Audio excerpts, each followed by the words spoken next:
সাধারণত কোনো সুস্থ লোক কি ডাক্তার দেখাইতে যায় আর ওষুধ খায়? তাহলে কে ওষুধ খায়? অসুস্থ লোক।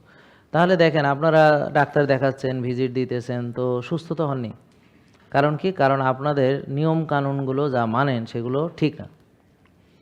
তারপরে ফ্যাটি লিভার নিয়ে এখন দেখি আমি এসব আলোচনা করার ফলে যারা সোশ্যাল মিডিয়াতে অ্যাক্টিভ, যারা রেগুলার ভিডিও টিডিও দেখে তারা বলতে পারবে। আমি তো 19 সাল থেকে এই কথাগুলো বলছি। তো প্রথম যখন আমি এই কথাগুলো বলি আমারে বলছে পাগল, ভাত খাবে না, এইসব কি বলে, ফল খাবে না, মানে আমাকে বলছে পাগল, আমি পাগল। তো যারা পাগল বলছে ওরাই আবার এখন এইসব কথাগুলো একটু ইনিয়ে বিনিয়ে বলে আর কি, অর্ধেক বলে অর্ধেক বলে না। হ্যাঁ, ইনিয়ে বিনিয়ে ইন্টারমিডিয়েন্ট ফাস্টিং বলে, তো বলে আবার যে সকালে ব্রেকফাস্ট না করলে ইনসুলিন রেজিস্ট্যান্স হবে, গাধার গাধা। সে বলে একটা ডাক্তার। হ্যাঁ, তো এখন এই যে তারা গাধামি কথাগুলো বলে, অর্ধেক সত্য বলে অর্ধেক মিথ্যা বলে, এরা মানে মানুষকে একটা বিভ্রান্তি তৈরি করে। তো ফ্যাটি লিভারের রুগী তারে বলে ঘি খাইতে পারবে না, মানে ঘি বলে খাইলে লিভারে জ্বলে চর্বি জমে যায়। অথচ মজার ব্যাপার হলো ওই লোকটার ফ্যাটি লিভার যে হয়েছে ও জীবনে ঘি খায় না। মানে এই যে আহম্মকি পরামর্শগুলো দেয়, এগুলো আবার ফেসবুকে অনেকে শেয়ার করে, ভাইরাল করে, মানে দেখলে যায় মেজাজটা খারাপ হয়ে, কারণ এগুলো মানুষের ক্ষতি করতেছে। তো ফ্যাটি লিভার মানে বোঝেই না হোয়াট ইজ ফ্যাটি লিভার। তো লিভারে চর্বি জমছে, এখন কে চর্বি জমাইলো সেটা হচ্ছে আসল কথা। তো এখন আপনারা যারা বিজ্ঞান বুঝেন, জানেন, দেখেন ইনসুলিনের কাজ হলো চর্বি জমানো। তার যারা বিজ্ঞান বোঝেন হ্যাঁ তো কিছু কই লাভ নাই। তো ইনসুলিন যদি বেশি থাকে তাহলে চর্বি জমবে, ইনসুলিন যদি বেশি না থাকে চর্বি জমবে না। এটার প্রমাণ হলো এক ধরনের রোগী আছে যাদের টাইপ 1 ডায়াবেটিস। টাইপ 1 ডায়াবেটিস মানে ইনসুলিনের অভাব।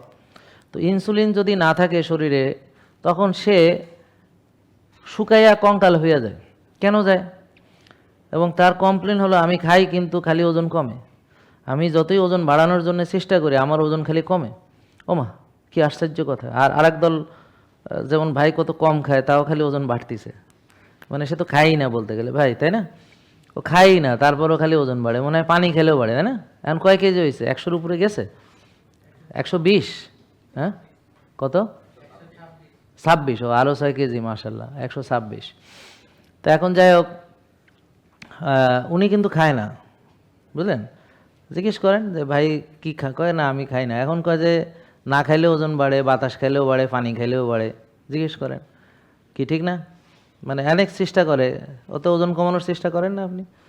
তো যতই চেষ্টা করে ওজন খালি বাড়তেছে। তাহলে একটা লোক খালি ওজন বাড়তেই আছে, আর একটা লোক চেষ্টা করে বাড়াইতে কিন্তু কমতে আছে, এর কারণ কি? তো যারা বলে যে খাইলেই ওজন বাড়ে, তাহলে ওই যে লোকটার ইনসুলিন নাই সে খায় তা ওজন বাড়ে না কেন? আর বলে যে কম খাইলে ওজন কমে, তাহলে ও তো কম খায়, তার ওর ওজন কমে না কেন? তাহলে এই কথাটা তো ডাহা মিথ্যা কথা বা আংশিক সত্য কথা। যাদের মেটাবলিজম ভালো তারা বেশি খেলে মোটা হবে, কম খেলে শুকাবে। মেটাবলিজম যাদের ভালো তাদের ঠিক আছে।